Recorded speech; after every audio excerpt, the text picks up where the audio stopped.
প্রিয়াঙ্কা লাইফস্টাইলের আরেকটি ব্লগে সবাইকে স্বাগত জানাই। সবাই কেমন আছো? আশা করছি খুবই ভালো আছো, আর তোমাদের ভালোবাসায় আমরাও খুব ভালো আছি। আজকের ব্লগটা কোনো কাজকর্ম দিয়ে শুরু হয়নি, সেটা তোমরা দেখেই বুঝতে পেরেছো। তবে আজকের একটা জিনিস তোমাদেরকে দেখাচ্ছি যে আমার এত সুন্দর ঘন কালো লম্বা চুল কিসের জন্য, আমার চুলে আমি কি ব্যবহার করি সেটাই তোমাদেরকে দেখাতে এসেছি। তবে এটা অনেকে জানো, অনেকে আবার জানো না। যারা জানো না তাদেরকে বলবো ভিডিওটা স্কিপ করে দেখো না, খুব বড় করিনি ভিডিওটা।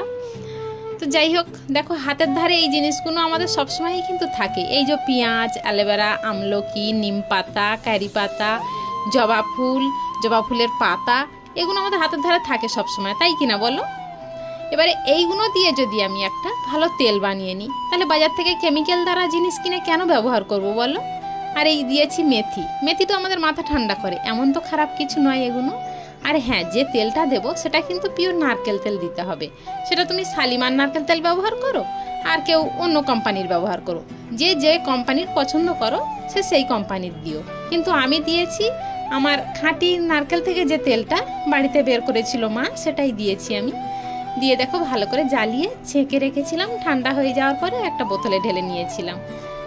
আর আমি তো এটা সবসময়ই ব্যবহার করি, তোমরা সপ্তাহে 2 বার করতে পারো, 3 বার করতে পারো। আর আমি তো তেল না দিয়ে মাথায় থাকতে পারি না, তাই প্রতিদিনই একটু একটু ব্যবহার করি। আর যেদিন শ্যাম্পু করব তার আগের দিন রাত্রে আমি ভালো করে মাথায় মেখে চিরুনি দিয়ে আঁচড়ে সব জায়গায় তেলটা মাখিয়ে নিয়ে চুলটা বেঁধে রেখে দিই, আর পরের দিন শ্যাম্পু করি।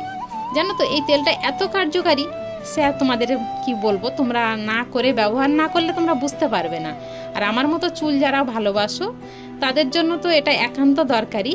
আমি তো চুলকে খুব ভালোবাসি, তাই জন্য আমার চুল আমি ঝরতে দিই না। আগে আমার প্রচুর পরিমাণে চুল ঝরতো, জানো, কি বর্ষা কি শীত কি গরম সবসময়ই ঝরতো। যখন থেকে এটা আমি ইউজ করা ধরেছি তখন থেকে আমার চুলটা অনেকটা পরিমাণে কমে গিয়েছে ঝরাটা, খুব সুন্দর গাভায় হয়ে এসেছে, আর আমার ছোট চুলও ভরে গিয়েছে জানো।